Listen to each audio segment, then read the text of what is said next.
You're not smooth. You just call me not smooth. I know the line's not smooth, but I'm totally smooth. Okay, this is f of x.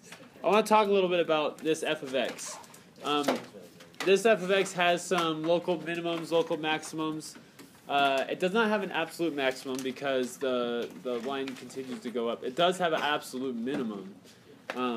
Now, there's different types of problems that will ask you different things. Like some of them will give you like an interval. It will say between A and B, what are your extreme values? What are your extrema? And there's two different things that you use to find extrema. There's the end values, and then there's the critical points. Now in this case, there's one critical point. Now this should be, that's kind of bugging me. I gotta fix that. Okay, this one has one critical point. It might have one right there, but I'm not sure. I'm gonna say it doesn't. But let's say that has a critical point right there. That critical point we'll call C. All right. You would use that x value, and that x value to find the y values, and those are your extrema.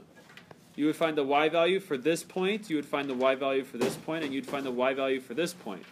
Let's actually say that last point is a little lower. Okay, so you would find those as your extrema. Now, in this interval, is there an absolute maximum? No. This one's slightly higher. Well, let's just say it's slightly higher. Actually, it kind of is. See a straight line right here? This line is slightly higher, so it does have an absolute maximum. And it has this other maximum right here, but you don't call this absolute, you call this a local maximum. This is your absolute minimum. That's just for this interval. Okay, but if we were in an interval, like if the problem doesn't define an interval for us, then your extreme values are just going to be your max and mins for this whole graph. So that would just be this one, and this one. And you would have 3 extrema. Unless they specify. Yes, unless they specify the interval. So how do you find critical points? The way you do that is you take the derivative of your f, and then you set it equal to 0. The reason why you do that is because at critical points, the slope of the tangent line is 0. So if this was a critical point, I mean it would be a critical point, right? Because right here you have a tangent line that's 0. And then right here you would have a critical point. We'll call this C2 because there's a tangent line that's 0 there. And right here you would have a critical point because, again, it switches direction. So critical points give you where your slope is 0. And where your slope is 0, you would have a minimum or maximum. Okay? Now this is really neat. Check this out. We also know something else, and that's the double derivative. Double derivative tells you the acceleration of the line. It tells you how the slope is changing.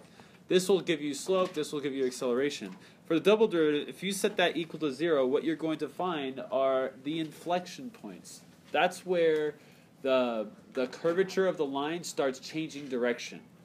So right here, we would be concaving down. No, wait, I'm sorry. This is concave up. Oops, almost made the mistake. Why is it concave up? Well, let's write some hypothetical slopes here to help explain why it's concave up. Even though this line is going down right here, it's concaving up. Why? Because right here it's a really negative slope. Now I'm just going to put parentheses around this so we can kind of remember it. That's a hypothetical slope. And then as I get down and farther on the line, right about there, we'll say that's about -5. Then here would be a 0. This would be a +5. This would be a positive. Well, maybe not that far up. This would be an 8 right there. Okay, so you guys see these slopes right here? It's going from -10, -5, 0, 5, and 8. What's happening to the slopes? They're increasing. So on this interval right here, the curve is concaving up. The slopes are increasing. Concave up means slope is increasing. Now, there is a point on this line when they stop increasing. That's known as the inflection point. Where do you guys think it stops increasing? Here, why don't you guys tell me when to stop? Yeah, I kind of paused there, hoping you guys would say it. Right here, it seems to stop increasing, right? Why? Because now the curvature of the line is going like this. It's starting to concave down.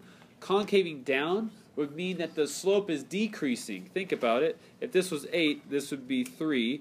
and then it finally get to 0, right? The slope slowly decreases, and then you start getting into negative zones. And so now the slope is down at -2. And then we reach another inflection point. That's right there, where it changes the concavity again. So for inflection points, when you set it equal to 0, you will find the x value for that inflection point, which we'll call IP for an inflection point. And then we'll call, actually let's just call it I sub 1. And then this one right here we'll call I sub 2. So we have inflection points, we have critical points. Now check this out. This is the coolest part. What if I just wanted to know, and I didn't have a graph to look at, what if I wanted to know if this was a maximum or minimum? How would I figure that out? Well, I have a question for you guys. Is it concaving up or down there? Right here, where the arrow is pointing. Upwards. It is concaving up. If it's concaving up, what do you know about the f double prime of C1? It's going to be It's concaving up, so that means it's increasing, so it's going to be greater than 0, right? Which means that this is positive. If that is positive, if it's positive, if you know that you plug in the critical point right here into your double derivative and you get a positive number, you know that this is concaving up. So then you would know that this is a minimum. Does that make sense? I'll say it one more time, but I'll say it with another one. If I plug in C sub 2, so if I plug in into my double derivative C sub 2, would I get a positive number or a negative number for that point? Why would I get a negative? How do you know that? Because it's concaving down. So it would be less than 0. And because I get a negative number for this point, for this critical value, I know that this is a max. Does that make sense? So if you have a double derivative that equals a negative number, or is less than 0, then you know that it's going to be a max. If it's greater than 0, what's it going to be? It's going to be a minimum. So that's a minimum right there. Isn't that kind of neat? How do you know if it's absolute? How do you know if it's absolute? You'd have to find all the extrema on the line. So in this case, the extrema on the line would be given to you by all these critical points.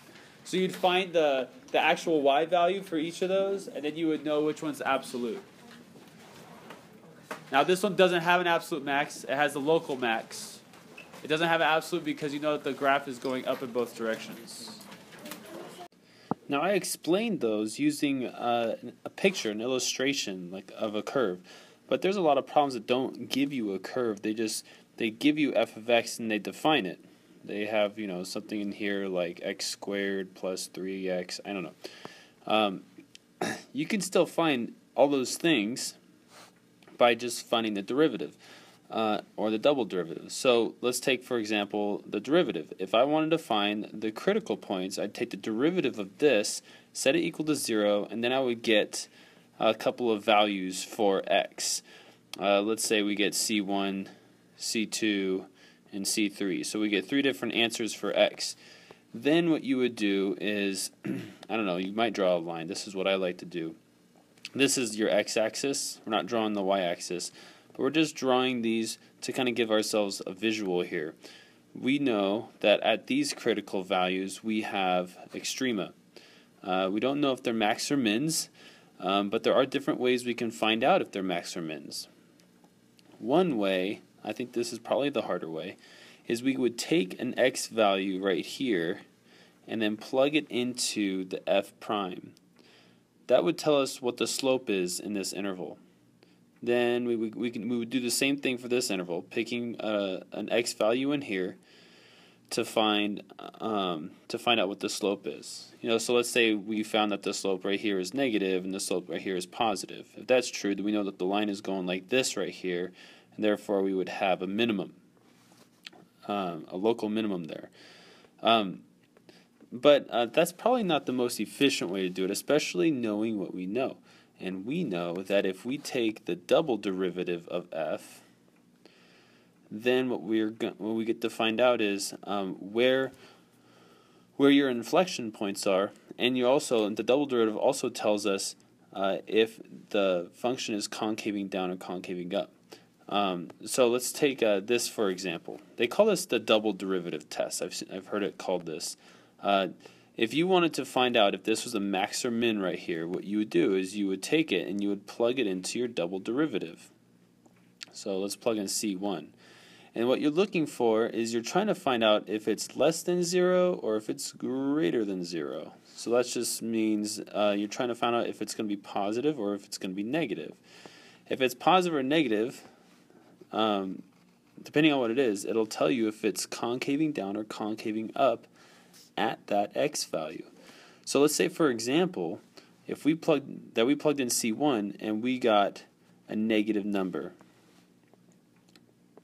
If we get a negative number when we plug in C sub 1, then we know that it's concaving down. In which case, we know that this is this x value right here gives us a maximum value. If it was the opposite, like if it gave us a positive number, then we would know that this is concaving up. Therefore, this would be a minimum value. Well, it'd be where the minimum is. The minimum value is the actual y value. So, like, let's say we found out that this is a minimum. If you wanted to find the minimum value, you would take that c sub 1 and you would plug it back into your original function to find the y value. Last thing, some problems ask you if the function is increasing or decreasing. So, where is it increasing, where is it decreasing? So to do that, you need to find your inflection points, and to do that, you set the double derivative equal to 0. And to find the intervals where it's increasing or decreasing, you're going to have to do a different x-axis, and you're going to find different x numbers where you have your inflection points. I'm going to call that I1, I2. Now, you do almost the same thing that you do up here, where you want to find where the slope is positive or where the slope is negative. You would pick x values and plug them into the first derivative. Well, if you want to find out where the slope is increasing and where it's decreasing, or you would have to pick an x value in this interval and test it, pick an x value in this interval and test it, pick a value in this interval and test it. And when you test it, you're plugging them back into here to see if it's positive or negative. So if you got a positive right here, then you would know that the function is increasing between negative infinity and your inflection point value right there. Alright, this video is way too long. I'm going to do a couple of other examples out of the book for some of you guys.